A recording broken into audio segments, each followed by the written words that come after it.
Tingnan nyo talagang lumafang na si Whitey dito sa palanggana. Hindi na makahintay kasi ang sarap-sarap ng ulam nila today.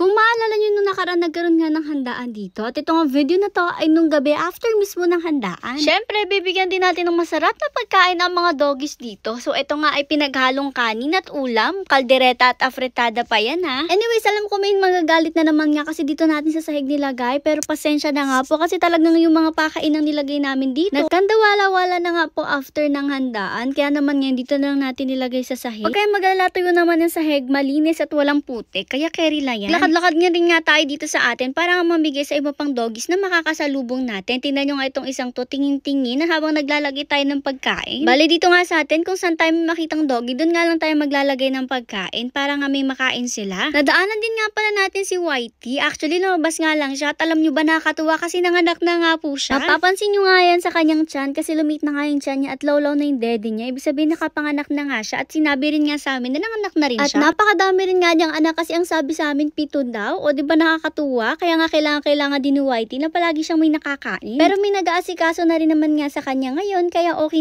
na rin. Hindi rin nga natin mapupuntahan yung mga anak niya kasi sa ibang bahay nga po siya nanganak. Ngayon nga ay nung makita niya tayo namimigay ng pagkain, lumabas nga lang siya para manghingi at ayan nga nilagyan nila doon sa may baba. At nilagyan rin nga natin siya dito sa kanya mismong pakainan. So kanya nga talaga yan yung bigay natin sa kanya noon pa. Buti nga hindi nawawala. Kasi yung pakainang yan nandun nga sa bahay niya. Anyways, nilagyan nga natin yan dyan para nga may makain siya mamayang gabi. Kasi syempre after niya magpadede, siguradong gutom na naman yan at mahalaga na palagi siyang meron nakakain. Para rin nga may magawa siyang milk para sa mga baby niya. Nayaan rin nga muna namin kumain-kain siya dun sa may planggana para nga mabusog naman siya ng sobra bago nga natin siya iwanan. Tingnan nyo nga dalawa yung choices niya kung saan siya kakain, dun sa pakainan niya or dun sa baba na inilagay din natin. Maya-maya nga alis-alis siya tapos wiwiwi siya tapos babalik ulit siya sa pagkain niya. Ilang beses nga rin niyang ginawa yan paulit-ulit. Anyways, after nga natin dito kay Whitey, sumakay na nga tayo sa tricab. Magta-tricab nga na tayo ngayon para nga puntahan natin yung iba pang mga doggy. Medyo malayo rin kasi talaga kung lalakarin pero marapit lang naman. At dito nga sa daan, minadaanan nga tayo mga pusa at syempre binigyan din nga natin sila ng pagkain. Medyo marami rin ng pusa dito sa corner na to. Tingnan nyo talaga nagsisitalunan sila pero kain din naman sila at enjoy na enjoy sila sa food. Anyways, iniwan na nga natin sila para puntahan pa iba mga doggies. Tingnan nyo nga to mga to, narinig lang yung tunog ng tricab. Talaga lumabas na nga agad sila at nanghihingi na. Dito na lang din nga natin sila binigyan sa gilid at nagustuhan rin naman nila yung pagkain. Kain-kain talaga sila. Alam nyo ba, magkakamukha sila. Siguro nga mag-iina sila at mukhang gutom rin nga sila ngayon. Buti na lang nga may pagkain tayong dala para sa kanila. Kain-kain din naman sila at enjoy na enjoy nga nila itong food nila today. Nakakaya nga kasi hindi na tayo nakapagsabi sa may-ari pero siguro kasi walang tao nito kaya binigyan na lang ni Ate Shami. Sila na rin nga pala yung huli nating pupuntahan ng mga doggy since wala na nga masyado ibang doggy sa papunta pa doon since highway na nga. Kaya nga kung makikita nyo, inilahat na nga po nila yung pagkain dito sa mga to para nga may makain din sila buong magdamag. Siguradong tuwan-tuwa nga sila kasi may mga food silang kakainin mamayang gabi. Alam mo yun, yung paggising nila mamayang gabi, diretsong kain na sila ulit, o diba? Anyways, after nga natin dito sa mga doggy na to, iniwan na nga natin sila at dito naman tayo sa atin. Bigla nga andito na si Mama Dog. Kaya naman pinadedi na ulit natin ang mga puppies niya. Nakakatuwa rin naman kasi pumapasok na nga siya dito sa loob natin. Hindi na nga siya gaanong natatakot at nandito nga rin ang kanyang mother, si Lola Dog. Yun nga lang talagang pag-ayaw na magpadede nitong si Mama Dog, talaga lumalakad na lang siya at iniiwan na niya yung mga puppies niya. Sunod-sunod tuloy sa kanya at mga nakalambiti. Yung nga dito kahit dumedede pa yung mga puppies niya, talagang umalis na nga siya. Habol-habol naman siya, nandiyan na kiss niya kasi gusto pang dumede kaso ayaw na nga. Pero kahit na ganun din naman niya pinapabayaan ng anak niya kasi nga tinitingnan-tingnan pa rin niya. Tapos kapag nakita niyang madumi or gusto niyang lapitan talaga,